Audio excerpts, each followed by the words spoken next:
Employees अधिकतर सोचते हैं कि ये one on one meeting manager के साथ वेस्ट ऑफ टाइम है। वही प्रोजेक्ट स्टेटस, वही क्रिटिकल इशू, वही फीडबैक और मैनेजर जो प्रॉमिस करते हैं वो हार्डली कभी मिलता है। लेकिन ये समय आ गया है कि आपको अपने मैनेजर के साथ इस वन ऑन वन मीटिंग करने को एक नए पर्सपेक्टिव और एक नए माइंडसेट के साथ देखें। ये एक डेडिकेटेड स्पेस है जहां आप अपने मैनेजर के साथ खुल के किसी भी टॉपिक पे बात कर सकते हैं, चाहे वो करियर हो, पर्सनल डेवलपमेंट हो, प्रोफेशनल ग्रोथ हो या कोई अन्य टॉपिक। जितना ये मीटिंग आपके लिए ज़रूरी है उतनी ही ये मीटिंग आपके मैनेजर के लिए भी ज़रूरी है, क्योंकि आपका मैनेजर आपको इस मीटिंग के थ्रू अच्छे से समझ सकता है। Andy groove, farmer CEO Intel के, कहते हैं दे offer A 10x return on investment for managers. तो इतना ज़्यादा ज़रूरी है आपके मैनेजर के लिए भी इस वन ऑन वन मीटिंग को करना। लेकिन आपको ये मीटिंग ड्राइव करनी होगी, आपको ड्राइवर सीट पे होना होगा, आपको एजेंडा सेट करना होगा, क्योंकि अगर मैनेजर इस मीटिंग को ड्राइव करेंगे तो वो अपने एजेंडा से करेंगे और इसीलिए आपको लगता है कि ये मीटिंग जो है वेस्ट ऑफ टाइम है। मैंने अपने करियर में हजारों प्रोफेशनल्स के साथ वन ऑन वन किया है और मैं ये कह सकता हूं कि लेस देन 1% एम्प्लॉयज जो हैं वो मीटिंग ड्राइव करते हैं। यहां तक कि अगर मैं कभी मीटिंग को कैंसिल कर दूं तो उनका ईमेल आता है, can we reschedule this meeting. इससे पता चलता है कि वो इस मीटिंग को सीरियसली ले रहे हैं और ये एक प्रेशर भी डालता है मैनेजर के ऊपर कि वो प्रिपेयर होके आए इस मीटिंग के लिए। और इस तरह के एम्प्लॉयज अपने करियर में राइज फास्ट करते हैं। तो आप मेरे वीडियो को अंत तक देखें, जहां मैं आपको 5 स्टेप्स बताऊंगा और इसी सीक्वेंस में आपको एग्जीक्यूट करना है और आप इस वन ऑन वन मीटिंग का अपने मैनेजर के साथ से मनचाहा फल पा सकते हैं। और अगर आपने अभी तक मेरे इस वीडियो को लाइक नहीं किया है, चैनल को सब्सक्राइब नहीं किया है, then please do it. First, go prepared. Bob Weir ने कहा है कि the meeting can be a lot of fun और इट कैन बी फ्रस्ट्रेटिंग। तो आप अगर फन चाहते हैं इस मीटिंग में तो आप अपना एजेंडा सेट करें और उस एजेंडा को प्रिपेयर करके तब जाएं। आपका मैनेजर जो है कोई माइंड रीडर नहीं है, उसके मन में कोई भी ये सवाल नहीं आएंगे कि आप क्या सोच रहे हैं और उस हिसाब से वो आपसे बात करेगा। तो इसीलिए आपको जो कुछ बात करनी है आपको बोलना पड़ेगा और साफ साफ बोलना पड़ेगा, जिससे आपका मैनेजर समझ सके कि ये आपका एजेंडा है और आप ये कहना चाह रहे हैं। Second, share success not status. बहुत इंप्लॉइज क्या करते हैं कि इस मीटिंग में वही प्रोजेक्ट स्टेटस के ऊपर डिस्कशन करना शुरू कर देते हैं। प्रोजेक्ट स्टेटस की अलग मीटिंग होती है जहां सबके प्रोजेक्ट रिपोर्ट कोलेट होते हैं और वो मैनेजर देखता है कि प्रोजेक्ट किस तरह से चल रहा है। आप इस वन ऑन वन मीटिंग को एक प्रोजेक्ट स्टेटस मीटिंग मत बनाइए, बशर्ते कि there is something very critical या बहुत बड़ा कोई रिस्क आपको दिख रहा है, तब आप कुछ समय के लिए उस पर बात कर सकते हैं। लेकिन आप अपनी मीटिंग की शुरुआत सक्सेस स्टोरी से कीजिए, गुड न्यूज से कीजिए। आपने क्या अचीव किया, आपने कौन से इशू को अच्छे से सॉल्व किया है जिसके के कारण टीम को बेनिफिट होगा, या कोई भी जो गुड न्यूज है उससे शेयर कीजिए। ये मत सोचिए कि आपका मैनेजर को ये सब पता है। ये बहुत बड़ी गलतफहमी रहती है कि मेरे मैनेजर को मेरे बारे में सब पता है, जबकि आपके मैनेजर को आपके बारे में बहुत कम पता रहता है, क्योंकि आपकी टीम में और भी मेंबर्स हैं और आपके जैसा आपका मैनेजर भी सोचता है, उसे भी लगता है कि मेरे मैनेजर को मेरे बारे में सब कुछ पता है। तो इसीलिए अगर वो रिपीट भी हो रहा हो, लेकिन अगर आपको कोई success story, good news share करनी है तो आप अपने मैनेजर से कीजिए। उससे जो है उनका रिटेंशन भी ज्यादा होता है और वो याद रखते हैं।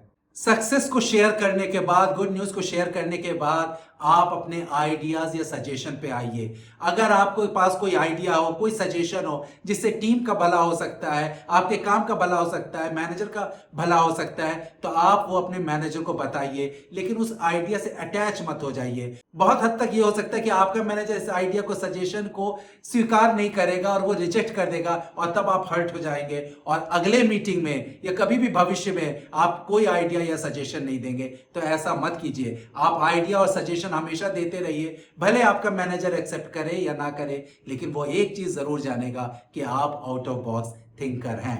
Third, offer help. आप प्रिपरेशन के साथ गए, आपने एक एजेंडा सेट किया, मीटिंग में आपने सक्सेस स्टोरी शेयर की, गुड न्यूज शेयर किया, अपने आइडियाज और सजेशन दिया। उसके बाद आप पूछिए कि what help do you need. Manager इस ये सुन करके हमेशा काफी खुश होते हैं, क्योंकि उनके प्लेट पे बहुत सारे इश्यूज रहते हैं और उन्होंने भी अपने मैनेजर के साथ बहुत सारे गोल साइन किए रहते हैं।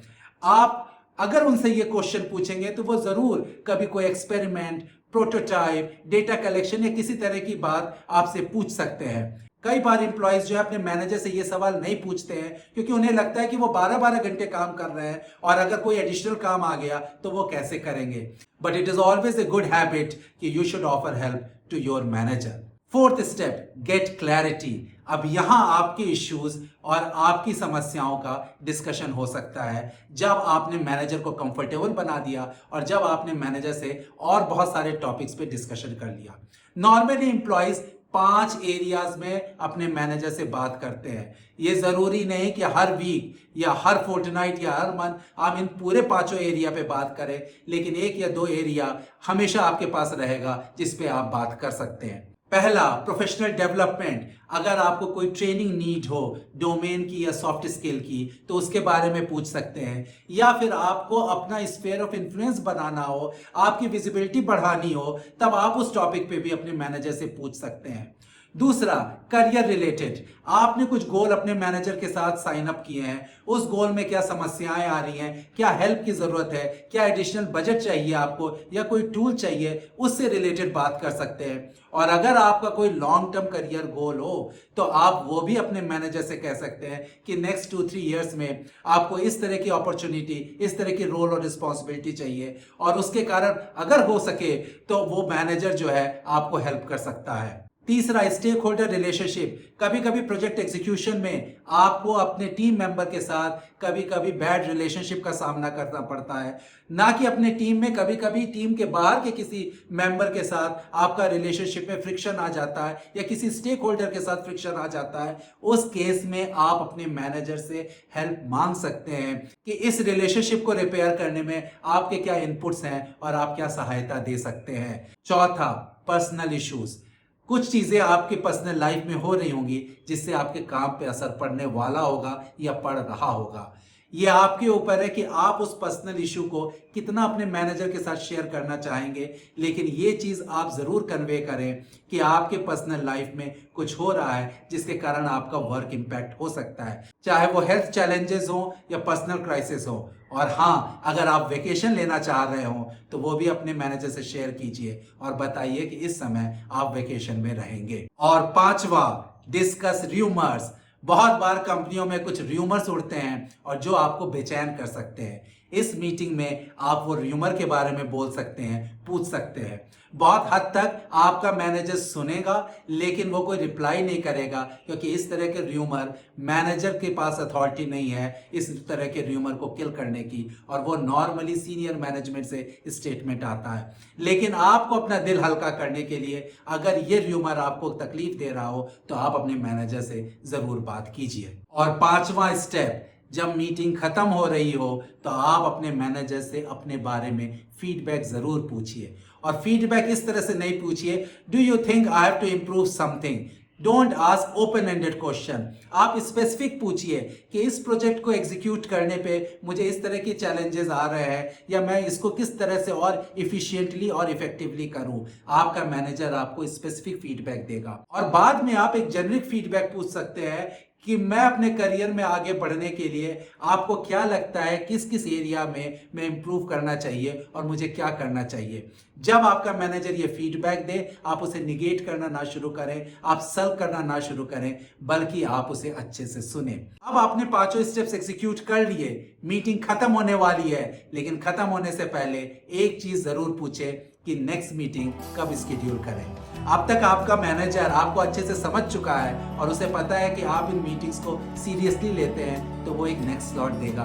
और आप ये भी पूछ सकते हैं कि उस मीटिंग में आप भी कुछ डिस्कस करना चाहते हो जिसके लिए कि मैं प्रिपेयर करूं। तो प्रोफेशनल्स, आपने देखा कि ये 1-on-1 मीटिंग आपके करियर के लिए कितना ज़रूरी है और उसको आपको किस तरह से एग्जीक्यूट करना है जिससे कि आपको इसमें फ़ायदा दिखे, ना कि ये waste of time. I hope you like this video. Do like, share and subscribe to my channel. Thank you.